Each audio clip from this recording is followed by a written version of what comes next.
Ligtas na po ang anak niyong si Elias. Pero dahil nasa ospital pa sa Baguio, kasama yung mga kapulisan, kaya hindi kayo nasasagot.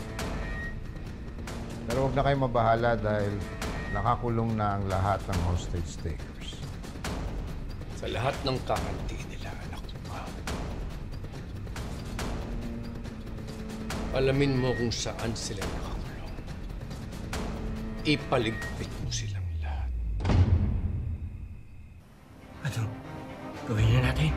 Ang utos sa atin, hindi na dapat abutan ng sigat ng hangin.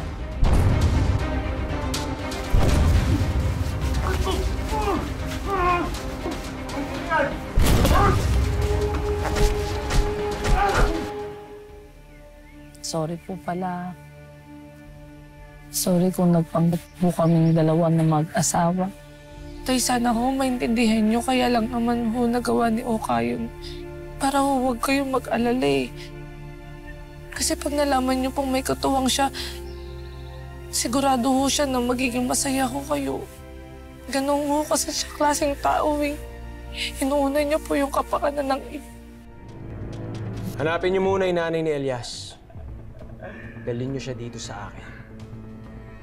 Papupuntahin natin si Elias dito sa mansyon. At papatayin ko yung nanay niya sa harap niya. Maliwanag?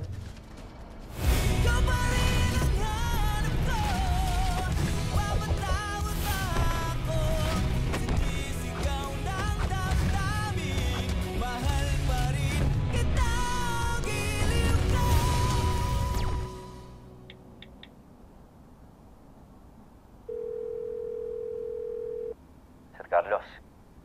Pasensya na ho kayo, hindi ko nasagot lahat ng mga tawag niyo sa akin kagabi. Ano mong sa atin? Gusto ko lang sanang kumustuhin ka ng personal, Elias, dahil kalat na sa balita ang nangyari sa'yo. Maraming salamat to, Sir Carlos. Pero maayos naman ho lagay namin dito. Pauwi na rin ho kami ng Maynila, tsaka nakakulong na rin ho lahat ng mga hostage. Magbabayad do sila sa batas. Bayad na sila, sinisiguro. Anong ibig niyo sabihin? Ang ibig ko sabihin ay, kung may kailangan ka, sabihin mo lang sa akin. At tama ka na dapat pagbayad ang mga kriminal na nagtangka sa inyo. Maraming salamat ulit, Sir Carlos.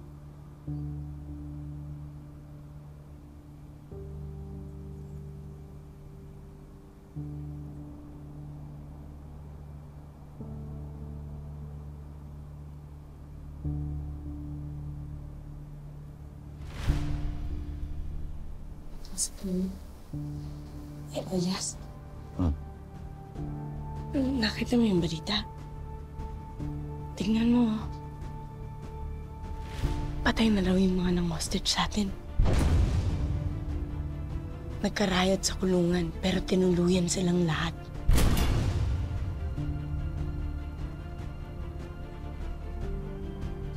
Bayad na sila, sinisiguro.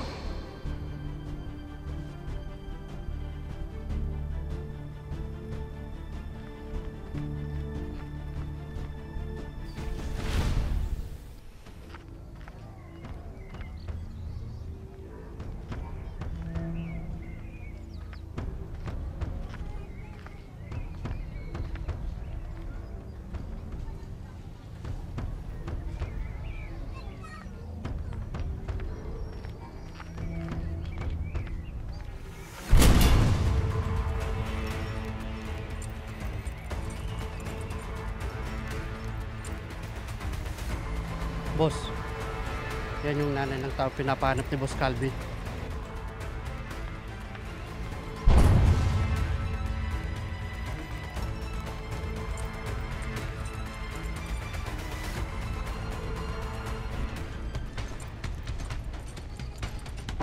Ay! Sandali!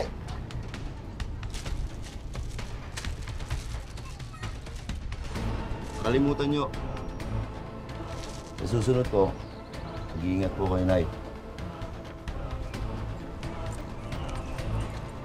Ano bang plano niyo, Boss Calvin doon? I-dispatchayin na ba natin yung matanong niyo? Ang utos sa atin, manmanan muna.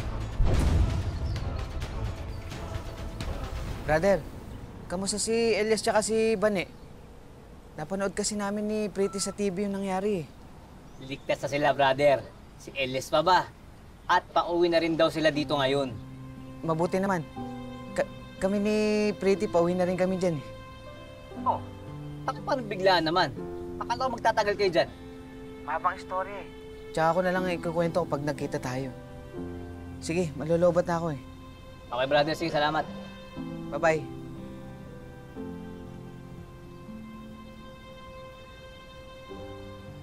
Pretty, uwi na tayo. Dami kasi nangyari dito eh. Tsaka maling-mali yung ginawa ko. Nadamay ka pa. Sa pagpapanggap natin. Maling-mali talaga eh. Hindi ako, nakapagpaalam naman ako kay Doc Willie. 2 weeks ako nag-leave. Sasamahan naman kita kung gusto mong may ayusin pa dito. Hindi na. Uwi na tayo.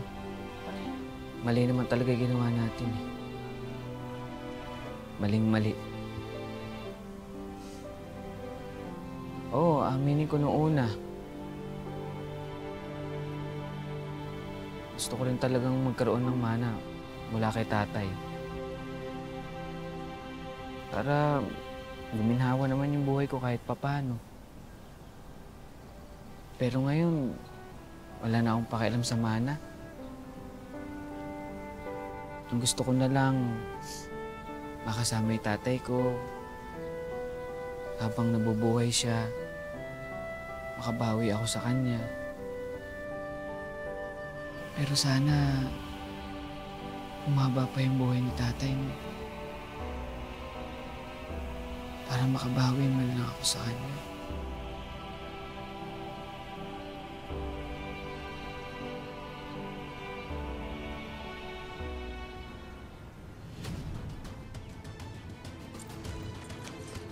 Boss, nasa loob na.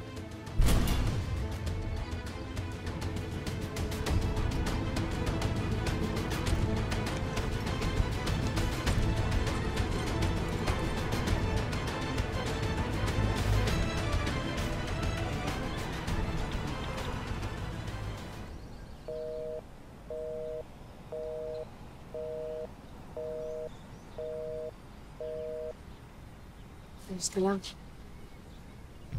Oo, papalis ha. Si nanay kasi kanina pa ako tumatawag sa kanya, hindi sumasagot eh.